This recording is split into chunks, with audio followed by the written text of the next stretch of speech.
Sri Sai Ram. Sai Baba Mahaparayana. Sai Satsarita, Chapter 26. Stories of Bhakta Pant, Harishchandra Pitale, Gopal Ambedkar. Preliminary.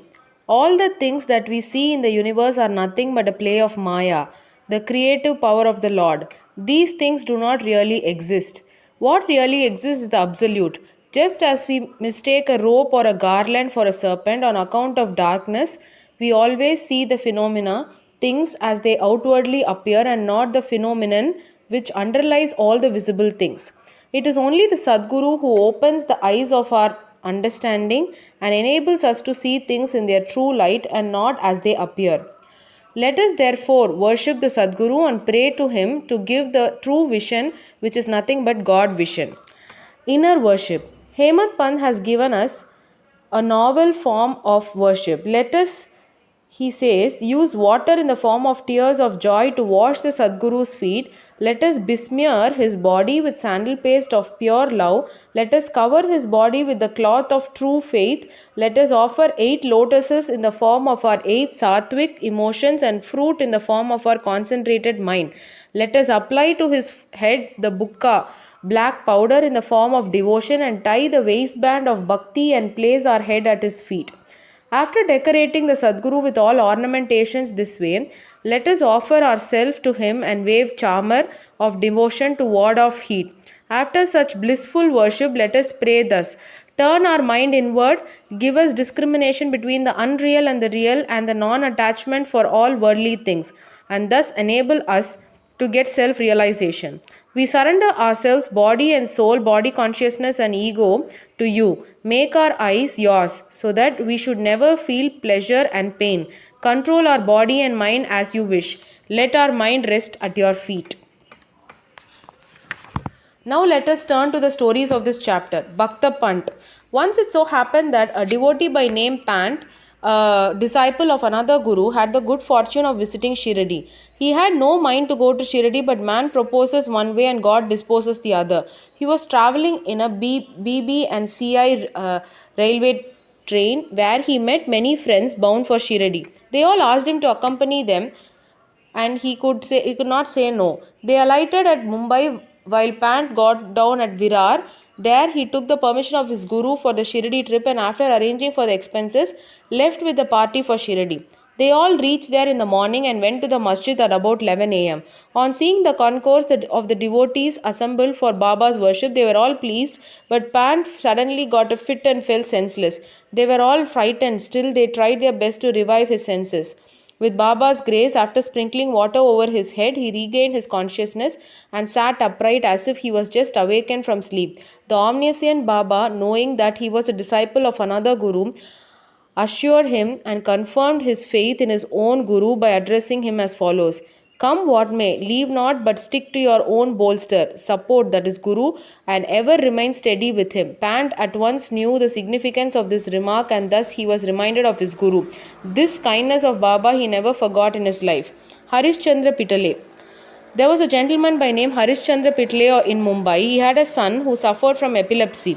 He tried many allopathic and Ayurvedic physicians, but there was no cure. There remained only one way of remedy, that is resorting to the saints.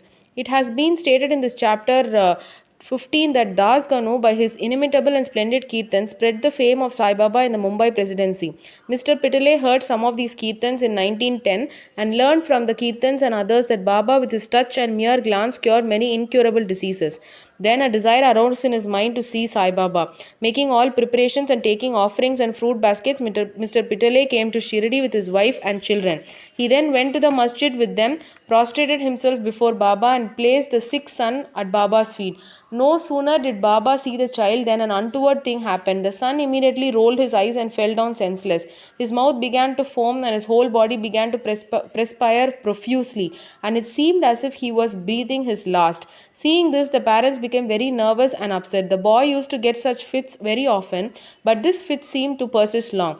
Tears began to flow ceaselessly from the mother's eyes, and she began to wail.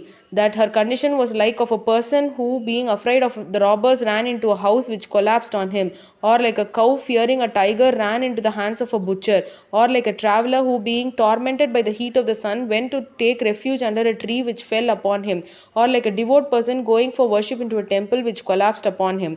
Baba comforted her, saying, "Do not wail like this, wait a bit.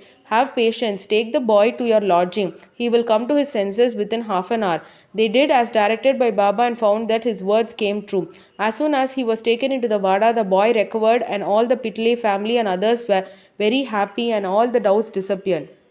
Then Mr. Pitale went with his wife to see Baba and prostrated himself before him very humbly and respectfully, and sat shampooing his legs and mentally thanking Baba for his kind help. Baba then smilingly said, "Have not all your thoughts, doubts, and apprehensions calmed down? Now hurry, the Lord will protect him who has got faith and patience." Mr. Pitale was a rich and well-to-do gentleman. He distributed sweet meats on a large scale and offered to Baba excellent fruits and betel leaves. Mrs. Pitale was a very pious lady, simple, loving, and faithful. She used to sit near the post, gazing at Baba with tears of joy flowing down her eyes. Seeing her amicable and loving nature, Baba was very much pleased with her. Like God, saints are also dependent on their devotees, who surrender and worship them with their heart and soul. After passing some happy days in Baba's company, the Pitale family came to Shirdi to take Baba's leave to depart. Baba gave them mudi and blessings and called Mr. Pitale close to him and said, "Babu, I had given you rupees 2 before. Now I am giving you rupees 3. Keep them in your shrine for worship and you will be benefited." Mr. Pitale accepted these as prasad, prostrated himself again before Baba and prayed for his blessings. A thought arose in his mind that as this was his first visit to Shirdi, he could not understand what Baba meant when he said that he had given rupees 2 previously. He was very curious to have this mystery solved, but Baba kept silent. When Mr. Pitale returned to Mumbai, he narrated to his old mother all that had happened at Shirdi and the mystery about Baba's giving him rupees 2 earlier. The mother also did not understand the mystery, but thinking seriously about this, she was reminded of an old incident which solved the mystery. She said to her son, "As you now went to Sai Baba with your son, so had your father done before when he took you to Ahalkot for darshan of the Maharaj there many years ago. That Maharaj was also a Siddha, perfect yogi, omniscient and gracious. Your father was devout and his worship was accepted. He then gave your father rupees 2 for being kept in the shrine and worshipped. Your father worshipped them till his death, but thereafter the worship was neglected and the rupees was lost.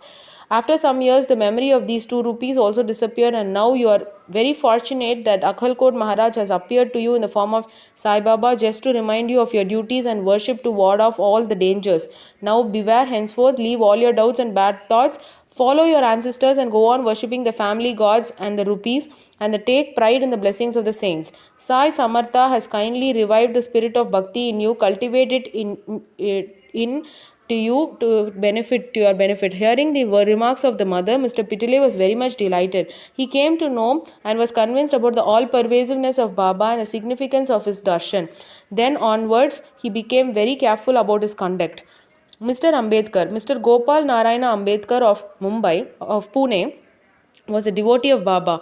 He served for 10 years in the Abkari department in the Thana district and in the Jawhar state, from where he had to retire. He tried to get some other job, but he did not succeed. He was overtaken by other calamities and his conditions grew from bad to worse. He passed 7 years in this condition, visiting Shirdi every year and placing his grievance before Baba. In 1916, his plight became very worse and he decided to commit suicide in Shirdi. So he came there with his wife and stayed there for 2 months. One night, while sitting in a bullock cart in front of the Dikshit Vada, he resolved to end his life by throwing himself into a well close by. But Baba wished to do something else. A few paces from this place, there was a hotel, and its proprietor, Mr. Sagun, a devotee of Baba, came out and accosted him thus: "Did you ever read Akhalkot Maharaj's life?" Ambedkar took his book from Sagun and began to read it casually. Casually, or we may say providentially, he came across a story which was to this effect. During the lifetime of the Akhalkot Maharaj, a certain devotee suffered very much from an incurable disease, and when he could no longer endure the agony and pain, he became desperate, and in order to end his miseries, threw himself one night into a well.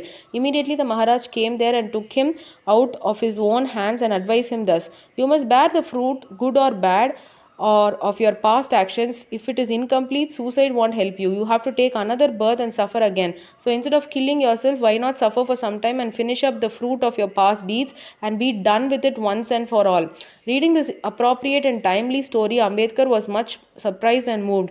Had he not got Baba's hint through the story, he would have been no more. On seeing Baba's all pervasiveness and benevolence, his faith in Baba was confirmed and he became a staunch devotee. His father was a devotee of Ahalkot Maharaj, and Sai Baba wanted him to walk in his father's footsteps and continue his devotion to him. He then got Sai Baba's blessings and his prospects began to improve. He studied astrology and gained proficiency in it and thereby improved his lot. He was able to earn sufficient money and passed his later life in ease and comfort. Bow to Sri Sai, peace be to all. Om Shri Sai Ram.